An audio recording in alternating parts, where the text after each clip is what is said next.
Hello friends, या जो भी हो स्टूडेंट्स, जो भी स्टूडेंट्स देख रहे हो मेरे वीडियोस BCA MCA या कॉम्पिटिटिव लेवल वाले एग्ज़ाम वाले जो DSA देख रहे हो, DSA का लेक्चर, मुझे काफ़ी अच्छा रिस्पांस मिला व्हाट इज़ डेटा स्ट्रक्चर पे।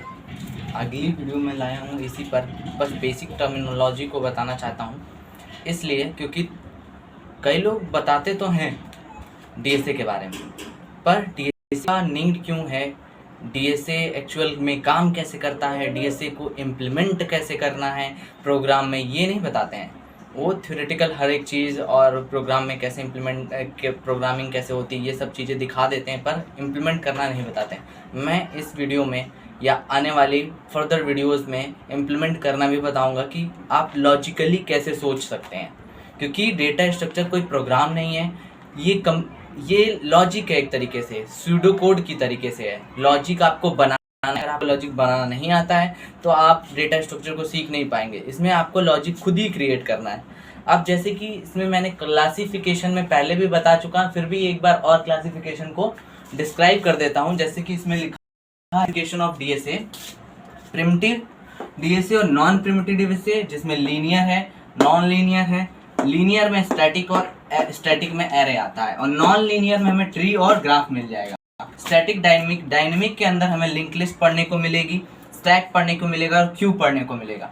और इसके बारे में एक एक टॉपिक को डिस्क्राइब करने के लिए अगली वीडियोस आएंगी, उनमें डिस्क्राइब करूंगा। अभी जो मेरा मेन मोटिव है, मेन जो फंडा है, वो ऑपरेशन ऑन DSA बताना है कि DSA में कौन से ऑपरेशन हम यूज करने वाले हैं DSA के अंदर। मतलब ये जितने भी एरे हैं, लिंक लिस्ट है, स्टैक है, क्यू है और ये ट्री और ग्राफ है, इसमें हम कौन कौन सा ऑपरेशन यूज करेंगे।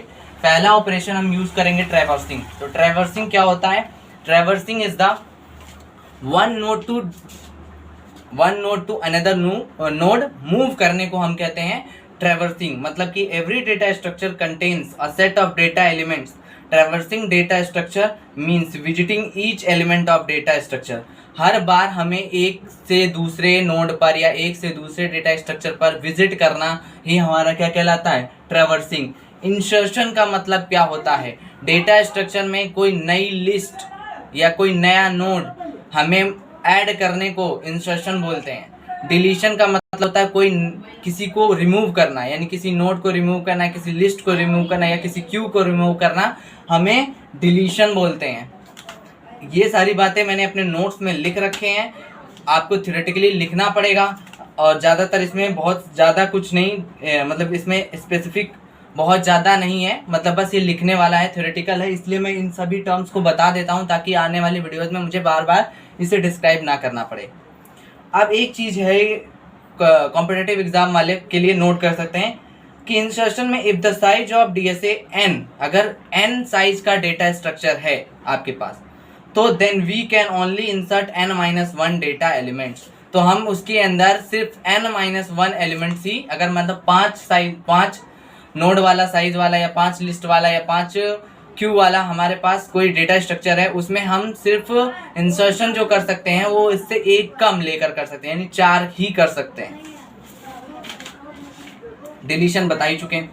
डिलीशन में एक कंडीशन आती है, if we try to delete, अगर हम एम्प्टी डेटा स्ट्रक्चर में किसी चीज को डिलीट करें, एम्प्टी डेटा स्ट्रक्चर है और उसमें भी हम ट्राई कर रहे हैं कुछ डिलीट हो जाए, तो उस कंडीशन को बोलते हैं अंडरफ्लो। उस कंडीशन को बोलते हैं अंडरफ्लो।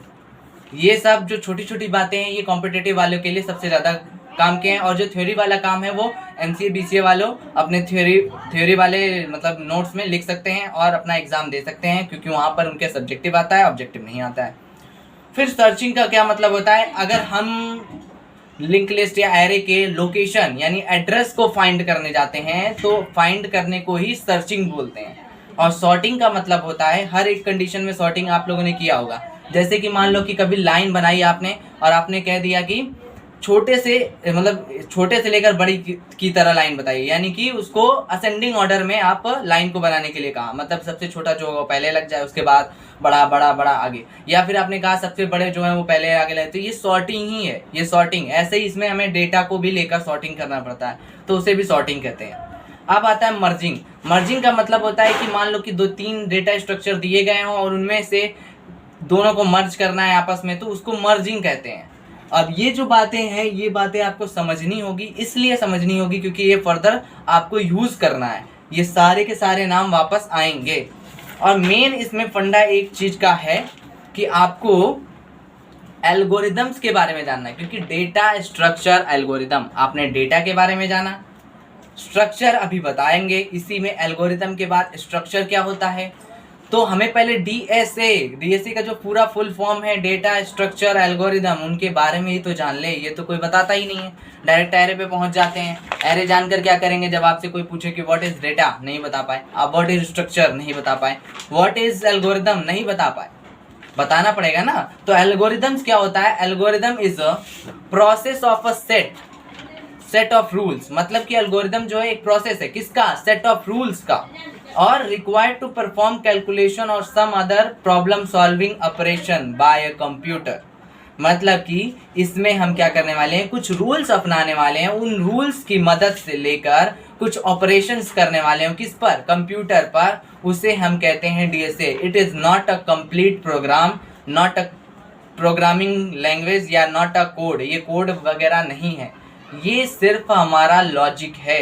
एल्गोरिदम्स का मतलब लॉजिक होता है, लॉजिक से ही हम अपना काम करके एक जनरेटिंग प्रोग्राम बनाते हैं, पूरा की पूरी तरीके से वो प्रोग्रामिंग नहीं होता है। पॉइंटर क्या होता है, अभी हम पॉइंटर भी यूज करेंगे, जैसे कि एड्रेस को पॉइंट करेगा। जैसे मैंने एक बना दिया लिंक लिस्ट, अब यहाँ पर एड्रेस, कुछ एड्रेस भी दिया है, नोड है, ये सारे नोड्स हैं, इसमें एड्रेस मैंने 1101। अब इस एड्रेस को कोई पॉइंट करेगा, अब जो वो पॉइंट कर रहा होगा उसको हम नाम देते हैं पॉइंटर, उसका नाम क्या होता है, पॉइंटर।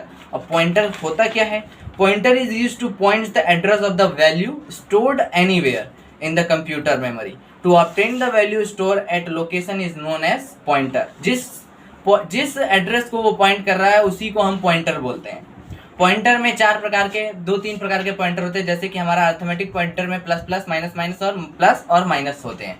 और एक होता है पॉइंटर जो अभी हमने लिंक लिस्ट में दिखाया, डायरेक्ट एरो से दिखा देते हैं उसको, वो पॉइंटर होता है एक। अब आ जाता है हमारे पास स्ट्रक्चर। स्ट्रक्चर क्या होता है, अभी तक हमने डेटा बता दिया, स्ट्रक्चर बता दिया, एल्गोरिदम्स बता दिया, स्ट्रक्चर के बारे में बात ही नहीं की। स्ट्रक्चर होता है, a structure is a composite data type that defines a group list of variable that are placed under one name is blocks of memory। आपको ये सारे स्ट्रक्चर के बारे में, क्योंकि प्रोग्रामिंग करने वाले हैं और एल्गोरिदम को लेकर करने वाले हैं, क्योंकि एल्गोरिदम के बिना कुछ होगा ही नहीं, बिना आप लॉजिक लगाए आप प्रोग्राम बना ही नहीं सकते हैं। आपको प्लस करना है, माइनस करना है, ये एक सब लॉजिक ही तो है, लॉजिकल ऑपरेटर यूज करके आप एक प्लस माइनस मल्टीप्लिकेशन डिवीजन का प्रोग्राम बना लेते हैं। लेकिन आपको ये थोड़ी ना बनाना है, आप कैलकुलेटर बनाने थोड़ी ना से पढ़ के, डीएसए पढ़ के आप बड़े से बड़े सॉफ्टवेयर का बिल्ड करेंगे, बड़े से बड़े एप्स का बिल्ड करेंगे। जब वो बिल्ड करेंगे तो आपको लॉजिक तो आना चाहिए दिमाग में, जब लॉजिक ही नहीं आएगा तो आप बनाएंगे कैसे, आप कॉपी ही करते रहेंगे दूसरों का, तो फिर आप कुछ नया बना ही नहीं पाएंगे। और कॉरपोरेशन में या कॉरपोरेट जो कंपनियां हैं उनको आइडियाज़ चाहिए, वो भी लॉजिक वाला आइडियाज़ चाहिए, जिस आइडिया पर वो काम कर सकें, अपने बंदों को लगा सके। आपको वो आइडिया लाना पड़ेगा, ऐसे आइडियाज़ नहीं आते हैं। तो अभी के लिए इतना ही रखते हैं। स्ट्रक्चर के बारे में कुछ प्रोग्रामिंग है उसको भी बताएंगे। कुछ लोगों को प्रिंटफ, स्कैनफ, गेच, GETCH में नहीं पता होता है, क्योंकि वो पढ़ते तो हैं लेकिन इसके बारे में जानते नहीं है कि वो क्या है। अगर जानना है तो आगे वाली वीडियोस में देख लीजिएगा, मैं बताऊंगा पक्का। अभी के लिए इतना ही।